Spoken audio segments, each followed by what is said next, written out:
Alright, dude, let's talk about this.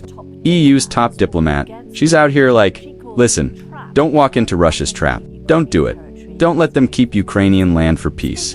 Bro, a trap. That's not even a trap. That's just theft. Like, imagine a guy steals your car and then he's like, peace, bro. Don't worry. I'll just keep it. No hard feelings. And the EU lady is like, no, that's the trap.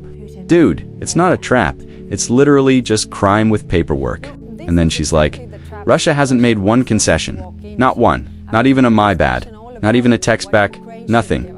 They're just doubling down, dude. It's like arguing with a toddler. You take their toy away and they're like, actually, I want 2 toys now. Then Russia comes out today all confident. We captured 3 villages in Donetsk, bro. 3 villages. Took you 11 years. That's like finishing an episode of Breaking Bad in 2036. And the villages are gone. Ashes, nobody lives there. You're capturing empty houses. Dude, congratulations, you conquered rubble. Like, what are you gonna do?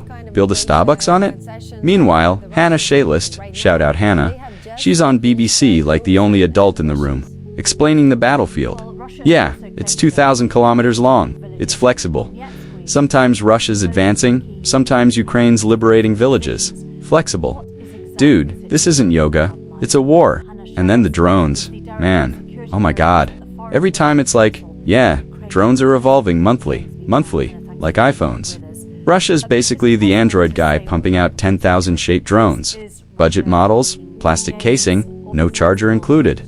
Ukraine's over here like Apple. They've got the sleek tech, high variety, different uses. And then both sides are jamming each other with electronic warfare. So it's basically like, drone goes up, gets zapped, falls down, rinse, repeat. Dude, it's like a middle school science fair. But instead of baking soda volcanoes, it's kamikaze drones. And Hannah says if you go to Kherson region, it's like a spider web in the sky. Bro, imagine looking up and instead of clouds, you just see drone traffic. Like Uber Eats in the apocalypse. But here's the thing, and this is where it gets wild. Russia pushes harder every time negotiations are even mentioned. Like, oh, there's peace talks in Alaska. Cool, let's bomb harder.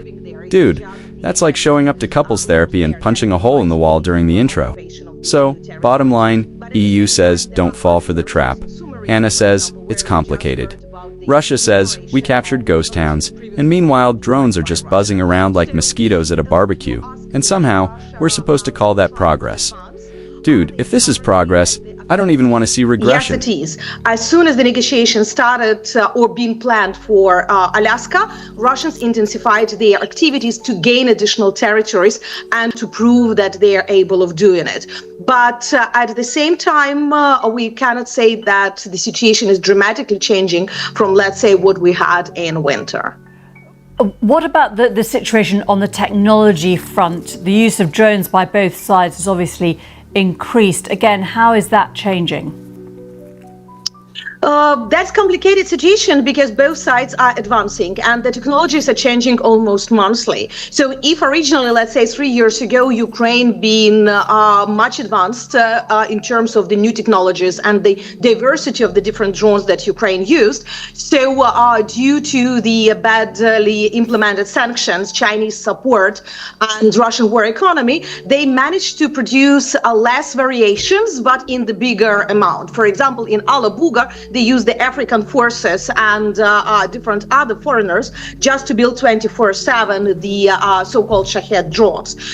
But at the same time, both sides also advance in terms of the electronic warfare, because against the drones you are fighting with electronic warfare much more than with the regular weapons. That was the parity situation when none of the sides really could go advance. Now we have the new types of the drones that are already not the distance working, but with the special cables. And the territories, if you go to the Kherson region, for example, it's like in the spider web over there because of these fabrics there. Now we are again in this parity partially, and both sides are looking for the technological advancements, how to break through this situation. Hannah Shaylist, thank you very much indeed.